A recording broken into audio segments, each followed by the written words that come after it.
Thanks for inviting me today to talk about LENA and our experience using LENA and some of the things that we learned from it. It was really great to hear about LENA last Tuesday or 2 Tuesdays ago. Um, and I think one of the things that she mentioned was just about, everything being recorded and how that can be kind of scary for parents. And it was definitely something that we thought about. But I'm so grateful that we were able to do the Lena because it completely changed our lives and how we functioned as parents and, talked to the kids and I suppose I should probably introduce myself as well. I'm Kristin Campbell. I'm the new executive director of the Wyoming Families for Hands and Voices, and I'm the parent of two children who have progressive single-sided hearing loss, and both have now have cochlear implants. Um, and let's see.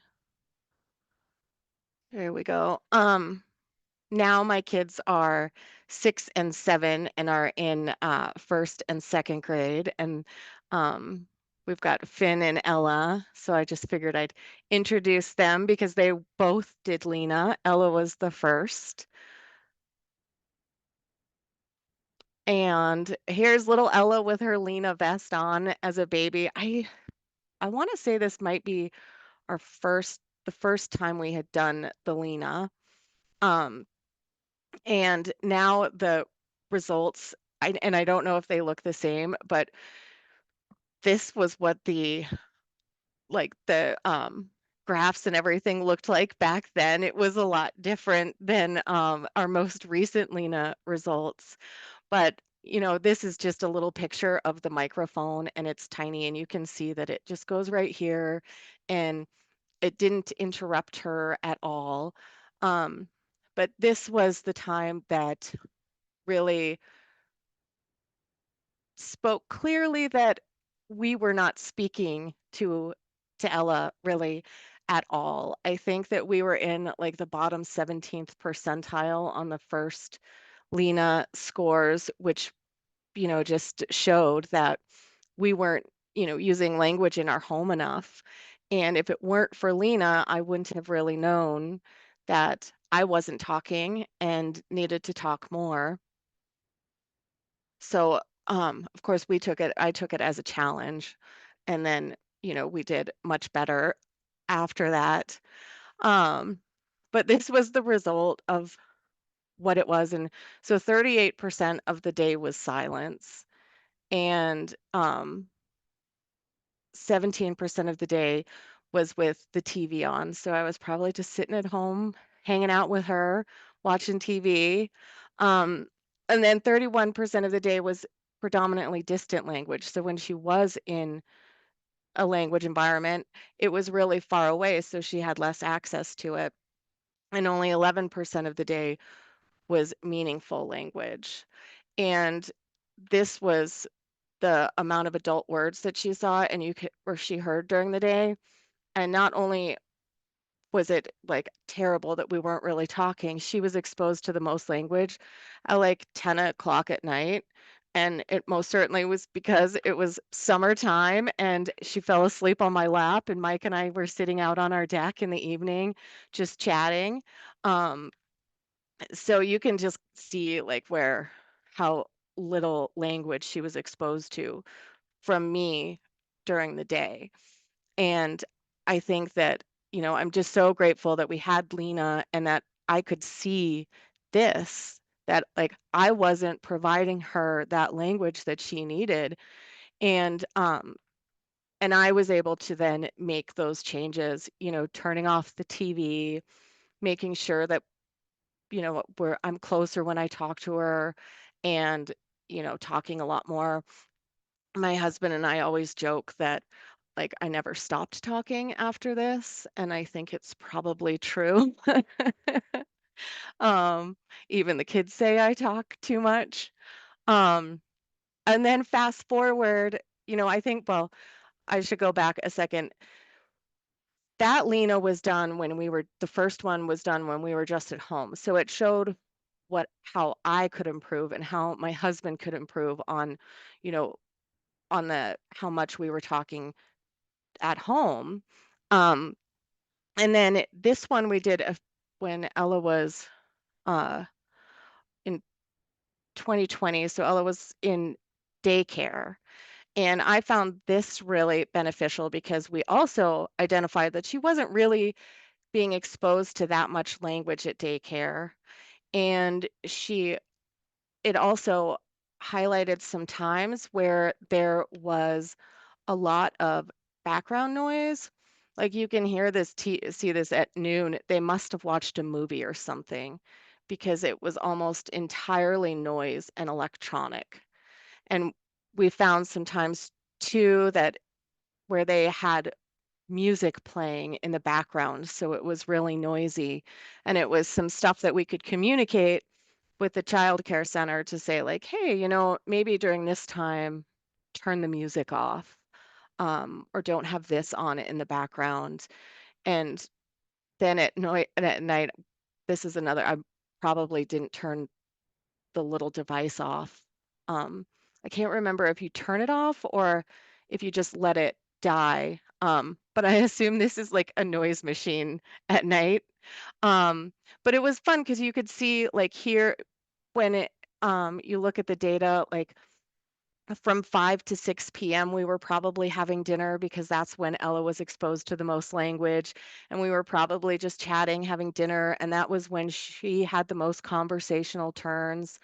Um, and I don't know, I think that the all the results of this not only help us as parents, but the childcare facilities, and then the data is probably used to help uh, improve some of the teaching and skills and everything that the professionals use. But I really like it because it's tangible to me. I like the data. Um, And I would do it again. I think that it would even be great to do while the kids are at school and older to see, if there are similar times where the speech is, too distant or if it's really noisy, and what their, you know, language environment is in elementary school. And this is really brief. And I couldn't find all of them. Like I couldn't find Finn's. Um, and the one thing that was kind of a bummer is they uh, had like you in the past they just emailed them, but then it looks like they go through like a portal now that you have to have access and get a link to. So I've lost the links. So um, if if I were to do it again, I'd probably save these documents just so I could go back and look at them. Um, but I think that's just a little bit of kind of a summary of what the Lena looked like. And like, I don't remember her name last week that spoke about Lena, but none of it is about the actual words that are being spoken. It's just how many words and their complexity and conversational turns and your child's utterances. So none of that is recorded, and then they give you a little summary of where you're at or where your child's at. And I don't know, I think it was really pretty cool, and I'm really grateful that we had the experience. Um, and then that's really all I had. I have to throw out a thank you to Susan Fisher because she's the one that introduced us to Lena.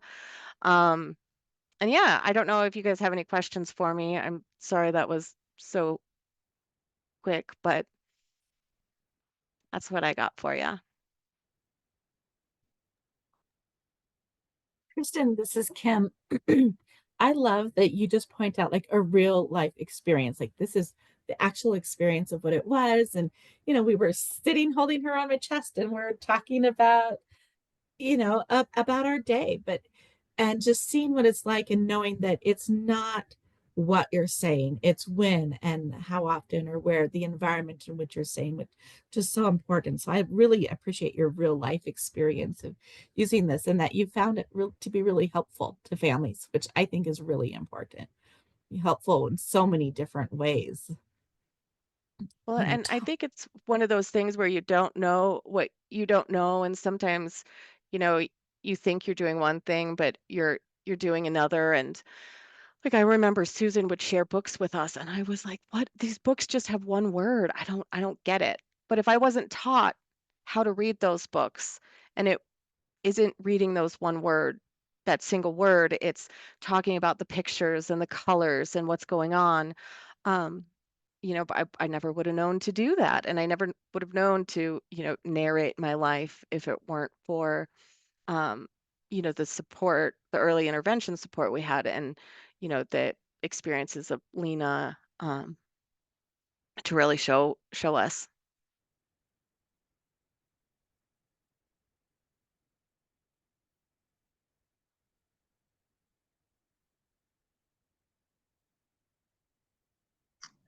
Kristen, it's Olivia here. I felt the same way. I thought it was so useful to have that visual because you think, "Oh, I think I'm doing a fairly good job." Or, how different is it really when I'm reading and singing versus, doing something else? And then to have it quantify, especially the different times of the day, then you realize, man, if I could do a little more of that, I can see like that bar is so much bigger than when the times that I weren't doing that. And it really helped us too. And we used it also at daycare, and it was a great tool and really the beginning of advocacy for our kids, honestly, because I was working full time and he was at daycare full time. And we were talking just the other day how we'd pick him up, at 5, and bedtime at that time was like 6:30.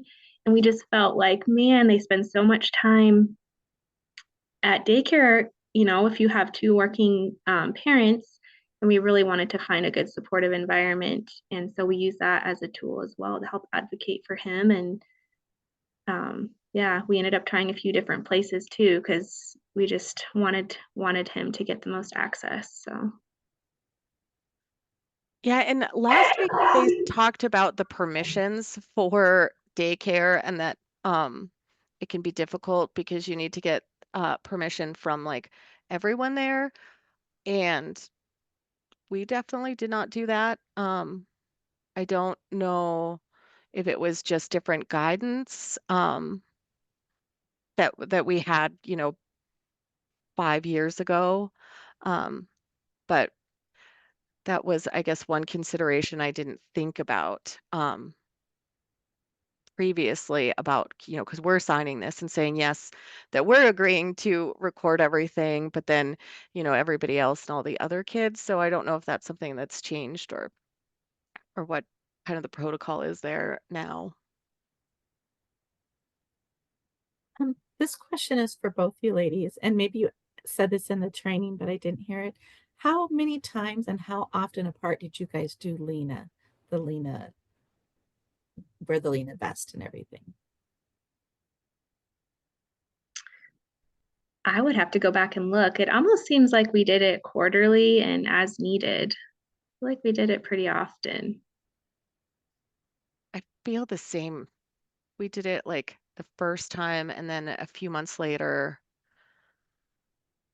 And then I think when like their environment changed a lot, like when Ella was Mhm. older. And then Finn was later identified. So we only did one Lena with him, I think. I think the recommendation that we'd like to use is the every 3 months, like quarterly. And I think also, like you guys are saying, using it around those big transition times. So like maybe before an IEP comes up or an IFSP, especially if we're looking at that, like how can we use this as a tool to help us shape our goals and maybe change like what the environment looks like or education giving to some of the daycare providers too. I think especially in that situation is a good way to use it. But hopefully it didn't feel too overwhelming doing it quarterly. You both seem to have kind of blocked it out of your memory, so maybe that's a good thing. I don't know. So. I mean, I feel like it was really easy. Like they sent it to us. But she did mention about getting them back. Um, when I was looking back in my emails, I was like, "Oh yeah, I keep forgetting to send that back to you." So that was, but it was really easy. You just throw the vest on them and put the microphone in, and it's kind of a put it on and forget it kind of thing. Yeah, and just viewing it as less of a test or like how are you doing versus more of just a learning opportunity, like what areas can we strengthen even more than what you're already doing. Otherwise it would be kind of stressful to feel like, oh no, I'm getting graded on how I'm raising my kid, but they weren't like that at all. It was just really a learning tool, and take what we can from it and keep moving forward. Yeah, I agree. And I think that you're right, Olivia, that it does really highlight some times where you can look at and say, all right, well, at this time we were talking a lot. So how can I apply that here? Um, Mm-hmm. or even, like ours showed when I laid down and read, because I read to the kids every night. So there's like this huge spike. My kids go to bed late. So there's this huge spike at like 8 o'clock in words, in adult words, and I think it's because that's when I was reading to the kids, um, the most at least.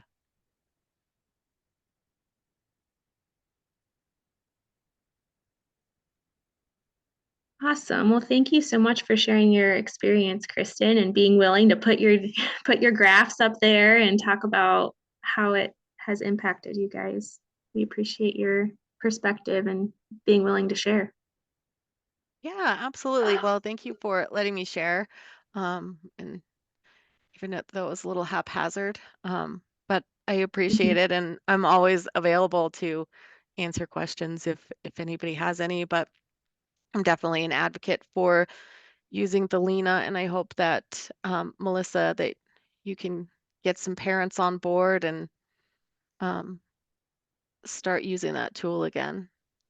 Yeah, and I will love to share this recording with parents too, but I might even just have them reach out to either one of you if they have questions or kind of want a parent's perspective too. I'm hoping that we can use this. It sounds like I think things go well during early intervention sessions, but then having another tool so like parents can make their own goals is kind of what I would like to get out of the LENA too. I mean, I can tell you, use this during your routine, but unless you're actually seeing it and you're the one who's deciding when to use it, um, and I think like Olivia said, using it as a tool to help us, I think would be great. So thank you so much, Kristin. Yeah, thanks. Melissa, I hope your recording got the whole thing because I know my beginning was choppy, but it does say I'm still recording, so I'm going to stop mine. Okay. I tried to Okay. stop it and it wouldn't let me. So you go Oh ahead. no. Okay. Well, I really hope that it worked.